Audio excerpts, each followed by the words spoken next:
I go ahead? Please. I'm Arvinder Singh Brara, Chairman and Managing Director of Mantech Consultants. In the research done, I'd like to see a correlation to an acceptance index. I'd like to give a quick example. If you go to Howrah station in Calcutta, you will find many people just living on the pavements on the railway station. But they have a smile on their face. And if you ask them and talk to them, they are really not unhappy.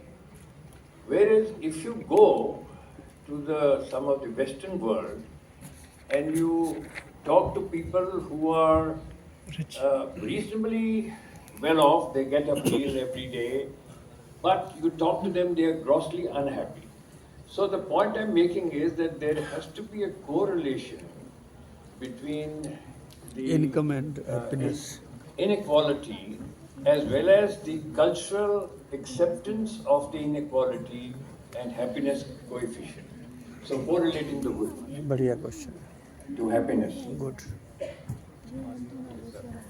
Thank you. My name is Yogensh Kumar, I'm former ambassador. I've experienced the Soviet period, so I don't want to draw too much of a close parallel.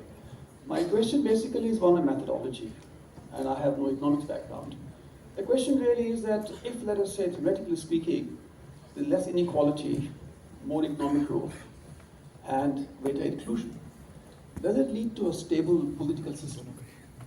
Because the challenge really is this, that these economic categories do not actually translate into political categories. So the behavior, voting behavior of an individual or anyone who is in a position to make some effect on the political system, in what category are such people going to be put into and compared with these categories?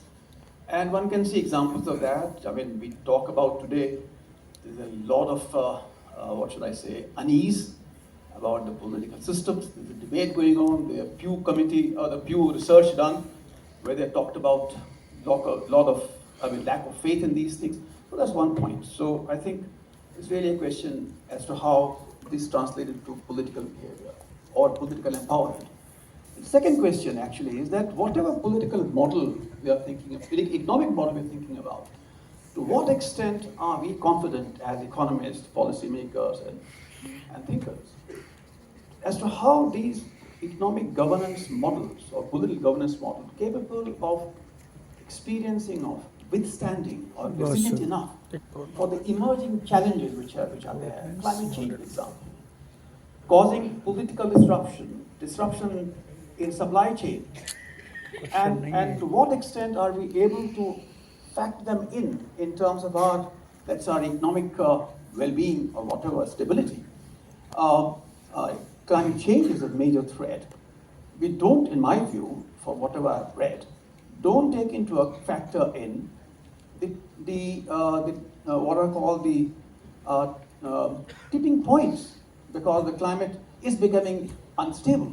So how are we factoring in these things that they are major threats at the moment, affecting political stability and the rest of it? Thank you. Thank you. Yes. Just please be very brief.